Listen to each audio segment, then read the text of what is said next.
can abi hurayrata radia allaahu canhu qaala qaala rasuulu llahi sala allahu alayh wasalam rasuulku wuxuu idhi sala allahu alayh wasalam laa yusallii axadukum fi thawbi alwaaxidi kuma tukanayo midkiin mara keliya laa yusallii hadduu nusakha qaar idiin qoray waa yaanu ku tukaninoo waa nahyi qumman laa yusallii marka la yidhaahdo waxay noqonaysaa kuma tukanayana waa nafyi waa khabarun yuraadu bihi annahyu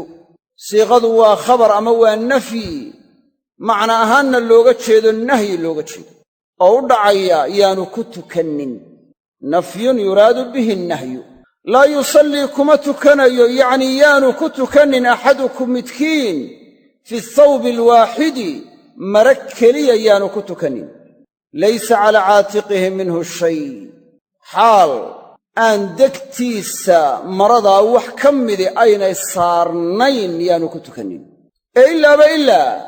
labadiisa deg mid ka mida waa in markaa marada wax ka mida ay saarnaadaan oo ay asturaan xadiiska waxaa soo wariyey bukhaari iyo muslim waxaa laga qaadanayaa salaadda marka la tukanaayo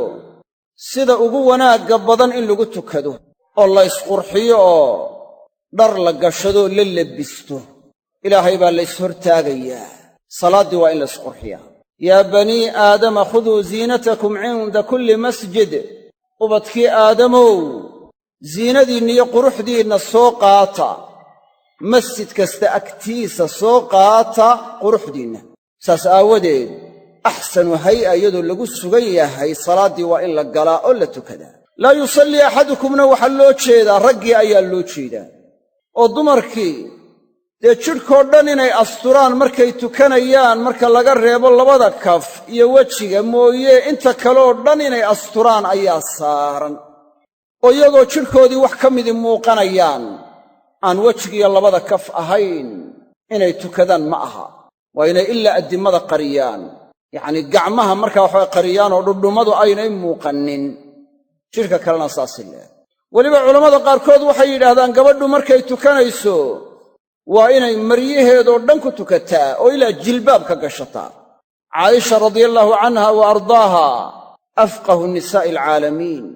dumarka caalamiinta waa gabadhii ugu cilmiga badnayd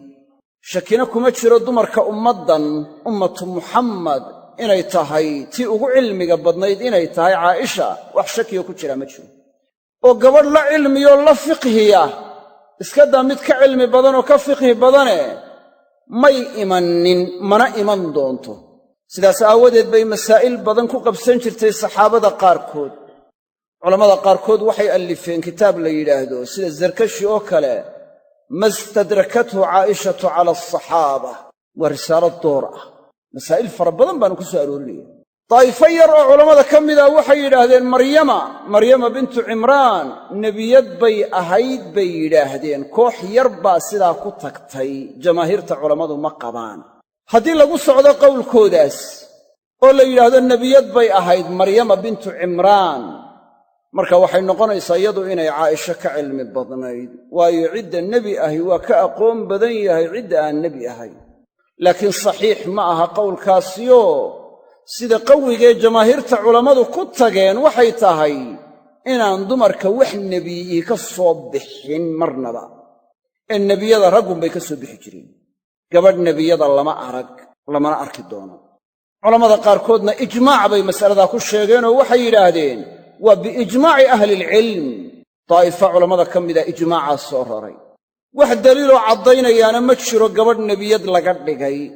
laa maryama walaa hayraha caaisha waxay samayn jirtay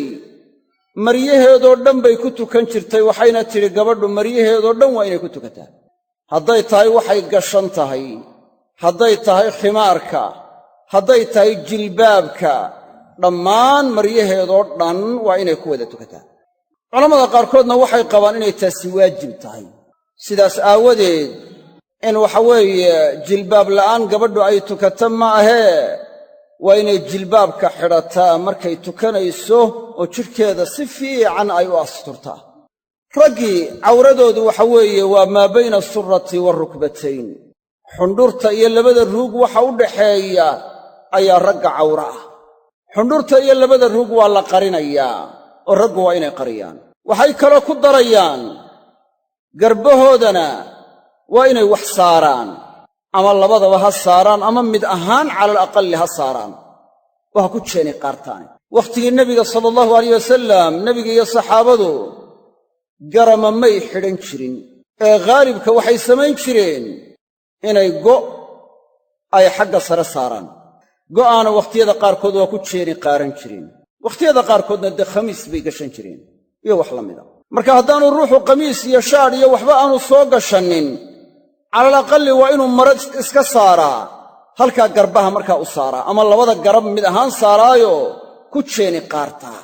haddaba taasi ma sunna mise waa waajib? jamaahiirta culammadu waxay leeyihiin waa sunne. cawrada in la asturuun baa waajibe, in degta ama garabka in wax la saaraa waajib ma aha bay leeyihin. xadiidkan laa yusallii axadukum fi thawbi alwaaxidina waxay ku xambaareen anna annahya litansiih, waayo nafyigan khabarnimo loogama jeedo, waa nafyun yuraadu bihi nahyu, khabar nahyi looga jeedo weeye. nahyigaa waxaa lagu xambaarayaa bay yidhaheen tansiih baa lagu xambaaraya. in maro la saaro halkaa degta la saaraana waxay noqonaysaa sunna ayay noqonaysaa, ee waajib noqon mayso. waxaana soo arooray xadiis kaloo sheegaya maro waasica hadduu ruuxu haysto ha ku jeeni qarto, oo bimacnaa halkaa qoorta iyo ha ka soo rido, degta ha ka soo rido. maro cidhidhiya hadday tahayna ha guntado. marka culammadu waxay leeyihiin hadduu ruuxii macduur yahay oo cudurdaar u haysto oo aanu awoodi karayn laba maro inuu ku tukado, marada keliya ayuu ku tukanayaa, waana macduur oo dhibi kuma sugna. laakiin kii qaadirkii awoodi karaayay maro kale miyay ku waajibaysaa mise kuma waajibaysaa la ysku hayaa. culammada xanaabiladu waxay leeyihiin waa waajibaysaa, xadiiska ayaynay deliishadeen. xanaabilada qaarkoodna waxay ku gaar yeeleen xukunkan faralka oo waxay yidhahdeen sunnuhu lama wadaago, in sunnaha sidan la sameeyaa waajib ma aha oo degta mid ahaan la saaro maradii, laakiin faralka waajib weeye bay yidhahdeen. xadiis kale waxaa ku soo aroortay awa likullikum thawbaan, saxaabi in la weyddiiye oo la yidhi ruuxu maro keliya miyuu ku tukanayaa? markaasu oo mid waliba miyuu laba maro haystaa? marka waxaa laga qaadanayaa ruuxii laba maro aan haysanin inuu macduur yahaa laga qaadanaya. sida axwadka ahi waa inaan laga tegin, oo iyadoo la garbaqaawan yahay raggii inaynay tukannin ayaa ixtiyaad badan. culammada qaarna waa waajib bay leeyihiin, jamaahiirtuna waa istixbaab bay leeyihiin. garbaha raggu mar haddayna cawro ahayn waxaa la yidhi maraha la saaro marka la tukanayo. xikmada ku jirtaa maxay tahay? culammadu waxay yidhahdeen xikmadda ku jirtaa waxa weeye waa ta'addub ilaahay laga edebsanayo oo laga xishoonaayo, akmalu xaala iyadoo lagu sugan yahay rabbi la qaabilo oo lala faqo oo sidaa lagu tukado rabbi loo khushuuco. ta kale hay'adda lagu tukanaya salaaddana in la qurxiyo ayaa ku jirta, oo hay'ad quruxsan lagu tukado. haddii maanta lagu yidhaahdo nin boqor ah ama nin madaxa ama nin weyn baad maanta qaabilaysaa kuu imanaya oo kula kulmaya, sidaa is odhan lahayd kula kulan, ma adigoo hurdo ka soo kacay oo macawistaad ku seexatay sitaa oo laga yaabo inaad garbaqaawan tahay miyaad is hortaagi lahayd? mise adigoo isqurxiyey oo labisan ayaad la kulmi lahayd? waxaa la garanayaa cid weyn marka lala kulmaayo sida loola kulmaa inay noqoto si wanaag badan. walilaahi almasalu alaclaa, ilaahay buu u sugnaaday tusaalaha korraynta badaniye. rabbi haddaba markaad qaabilayso, rabbina la faqayso, isaga la munaajoonayso, calaa akmali xaalatin wa akmali hay'ah, qaabka ugu wanaagsan ee ugu quruxsan